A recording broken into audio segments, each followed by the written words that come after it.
மஇகா தற்போதைக்கு பரிசான் நேஷனல் கூட்டணியிலேயே தொடரும் என்று அதன் துணைத் தலைவர் சரவணன் தெரிவித்துள்ளார். ஆனால் எதிர்காலத்தில் எதிர்க்கட்சி கூட்டணியான பரிகாத்தான் நேஷனலில் சேரும் வாய்ப்பையும் முழுமையாக நிராகரிக்கவில்லை என்றும் அவர் தெரிவித்துள்ளார். கட்சி தலைமையகத்தில் நடைபெற்ற செய்தியாளர்கள் சந்திப்பில் பேசிய சரவணன், இப்போது தாங்கள் பரிசான் நேஷனலில் தான் இருக்கிறோம் என்று தெரிவித்தார். பரிகாத்தான் நேஷனலில் சேர்வதை நிராகரிக்கிறீர்களா என்ற கேள்விக்கு அப்படி சொல்லவில்லை என்று பதிலளித்தார். பரிகாத்தான் நேஷனல் கூட்டணிக்குள் ஏற்பட்டுள்ள மாற்றங்கள் காரணமாக மஇகா தனது நிலைப்பாட்டை மறுபரிசீலனை செய்ய வேண்டிய நிலை ஏற்பட்டுள்ளதாகவும் அவர் குறிப்பிட்டார். குறிப்பாக அமாத் சம்சூரி முக்தார் அண்மையில் பரிகாத்தான் நேஷனல் தலைவராக நியமிக்கப்பட்டது, மேலும் முஹிதீன் யாசின் பதவி விலகியது போன்ற மாற்றங்களை அவர் சுட்டிக்காட்டினார். முன்பு பரிகாத்தான் நேஷனலை பெர்சாத்து வழி நடத்தியது, இப்போது பாஸ் தலைமையில் உள்ளது. எனவே அடிப்படை உறுப்பினர்களுடனும் இந்திய சமூகத்துடனும் ஆலோசித்து அவர்களின் மனநிலையை புரிந்து கொள்ள வேண்டும் என்று சரவணன் கூறினார். மஇகா பரிகாத்தானில் சேர்வது குறித்து இறுதி முடிவு எடுப்பதற்கு முன் கட்சியின் அடிப்படை உறுப்பினர்கள் மற்றும் இந்திய சமூகத்தின் கருத்துக்களை திரட்டும் என்றும் அவர் கூறினார். தற்போதைய நாடாளுமன்ற கால அவகாசம் முடியும் வரை பரிசான் நேஷனலிலேயே தொடருமா என்ற கேள்விக்கு எதுவும் உறுதி இல்லை, தற்போதைய நிலைமையே தொடர்கிறது என்று அவர் பதிலளித்தார். மேலும் அனைத்து அரசியல் தரப்புகளுடனும் தொடர்பு வைத்திருப்பதாகவும் அவர் கூறினார். கடந்த வாரம் பரிகாத்தான் நேஷனல் பொதுச் செயலாளர் தக்கியுடின் ஹசான் மஇகா ஏற்கனவே பரிகாத்தான் நேஷனலில் இணைந்து விட்டதாக கூறியதை சரவணன் மறுத்ததை அடுத்து இந்த விவாதம் மேலும் தீவிரமடைந்துள்ளது. கார்ப்பரேட் மாஃபியா என அழைக்கப்படும் குழுவை சுற்றியுள்ள குற்றச்சாட்டுகளின் மையத்தில் இருக்கும் தொழிலதிபர் விக்டர் சின்னை அதிகாரிகள் தேடி வருவதாக உள்துறை அமைச்சர் சைஃபுடின் நசருத்தீன் இஸ்மாயில் தெரிவித்துள்ளார். சின் எங்கு இருக்கிறார் என்பது அதிகாரிகளுக்கு தெரியும் என்று அவர் கூறினார். ஆனால் அவர் அது குறித்து விரிவாக கூற மறுத்துவிட்டார். நேற்று நடைபெற்ற 219வது காவலர் தின கொண்டாட்டத்தில் கலந்து கொண்ட பிறகு செய்தியாளர்கள் மத்தியில் பேசிய அவர் எங்கே இருக்கிறார் என்பது தங்களுக்கு தெரியும் என்று குறிப்பிட்டார். சின்னுக்கு எதிரான விசாரணை இன்னும் ஆரம்ப கட்டத்தில் இருப்பதாக சைஃபுடின் கூறினார். நிறுவனங்களை வலுக்கட்டாயமாக கையகப்படுத்தியதோடு சின் தொடர்பு படுத்தப்பட்டுள்ளார். இதில் மலேசிய ஊழல் தடுப்பு ஆணைய அதிகாரிகளும் சம்பந்தப்பட்டிருப்பதாக கூறப்படுகிறது.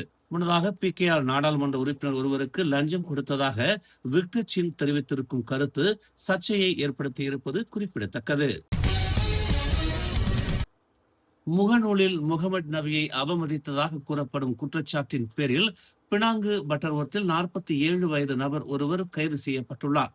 இந்த கைது நடவடிக்கையை உறுதிப்படுத்திய கோலம்பூர் காவல்துறை தலைவர் ஃபாடில் மாசூஸ் சந்தேக நபரின் கைபேசியையும் அதிகாரிகள் பறிமுதல் செய்ததாக தெரிவித்துள்ளார். 3 நாட்களுக்கு அவரை நீதிமன்ற காவலில் வைத்துள்ளதாக அவர் ஒரு அறிக்கையில் கூறினார். மேலும் மார்ச் 22ஆம் தேதி புகார் அளிக்கப்பட்டதை தொடர்ந்து இந்த கைது நடவடிக்கை மேற்கொள்ளப்பட்டதாகவும் அவர் குறிப்பிட்டார். சுயேட்சை மத போதகர் ஃபிடாவுஸ் வோங்கின் முகநூல் பக்கத்தில் சந்தேக நபர் இந்த அவமதிக்கும் கருத்துக்களை எழுதியதாக கூறப்படுவதாக ஃபாடில் தெரிவித்தார். மத அடிப்படையில் நல்லிணக்கமின்மை, ஒற்றுமையின்மை மற்றும் பகைமையை ஏற்படுத்தியது, அத்துடன் ஒரு குறிப்பிட்ட சமூகத்தை தூண்டிவிட முயன்றது ஆகிய குற்றச்சாட்டுகளுக்காக சந்தேக நபர் மீது விசாரணை மேற்கொள்ளப்பட்டு வருவதாக அவர் கூறினார். இணைய வசதிகளை முறையற்ற முறையில் பயன்படுத்தியது குறித்தும் அவர் மீது விசாரணை மேற்கொள்ளப்பட்டு வருவதாக தெரிவித்தார். ஆட்டிசம் குறைபாடுள்ள 9 வயது சிறுவன் நேற்று தனது குடும்பத்தினருக்கு தெரியாமல் அறையை விட்டு வெளியேறியதாக கருதப்படும் நிலையில் லுக்குட் அருகே ஒரு ஹோட்டல் ஏரியில் மூழ்கி இறந்த நிலையில் கண்டெடுக்கப்பட்டான். இரவு சுமார் 8:05 மணி அளவில் 44 வயது குடும்ப உறுப்பினர் ஒருவர் இச்சம்பவம் குறித்து புகார் அளித்ததாக போர்டிக்சன் காவல்துறை தலைவர் மஸ்லான் உடீன் கூறினார். தனது குடும்பத்துடன் விடுமுறையை கழித்து வந்த அந்த சிறுவன் யாருக்கும் தெரியாமல் ஹோட்டல் அறையை விட்டு வெளியேறியதாக கருதப்பட்ட நிலையில் பிற்பகல் சுமார் 3:30 மணி அளவில் காணாமல் போனதாக புகார் அளிக்கப்பட்டதாக மஸ்லான் தெரிவித்தார். பின்னர் ஹோட்டல் ஊழியர்கள் மற்றும் குடும்ப உறுப்பினர்கள் அச்சிறுவனை தேடிய நிலையில் ஏரியில் மூழ்கி இறந்த நிலையில் அவர்களால் சிறுவன் கண்டெடுக்கப்பட்டான். போர்டிக்சன் மருத்துவமனையில் நடத்தப்பட்ட பிரேத பரிசோதனையில் நீரில் மூழ்கியதே மரணத்துக்கான காரணம் என உறுதிப்படுத்தப்பட்டதாக மஸ்லான் தெரிவித்தார். இந்த வழக்கு திடீர் மரணம் என வகைப்படுத்தப்பட்டுள்ளது. இன்று முதல் நாடு முழுவதும் ரோன் 97 ரக பெட்ரோல் மற்றும் மானியம் இல்லாத ரோன் 95 ரக பெட்ரோல் விலை 60 சென்ட் உயரும் என்று தெரிவிக்கப்பட்டுள்ளது. அதே நேரத்தில் மேற்கு மலேசியாவில் டீசல் விலை 80 சென்ட் அதிகரிக்கும் என்றும் தெரிவிக்கப்பட்டுள்ளது. தற்போதுள்ள 1 லிட்டர் ரோன் 97 ரக பெட்ரோலின் விலை 4 ரிங்கிட் 55 சென்னிலிருந்து 5 ரிங்கிட் 15 சென்னாக நிர்ணயிக்கப்படும் என்று நிதி அமைச்சு ஒரு அறிக்கையில் தெரிவித்துள்ளது.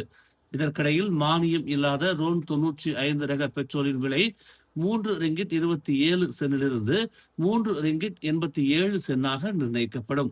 மேற்கு மலேசியாவில் டீசல் விலை 1 லிட்டர் 4 ரிங்கிட் 72 சென்னிலிருந்து 5 ரிங்கிட் 52 சென்னாக நிர்ணயிக்கப்படும்.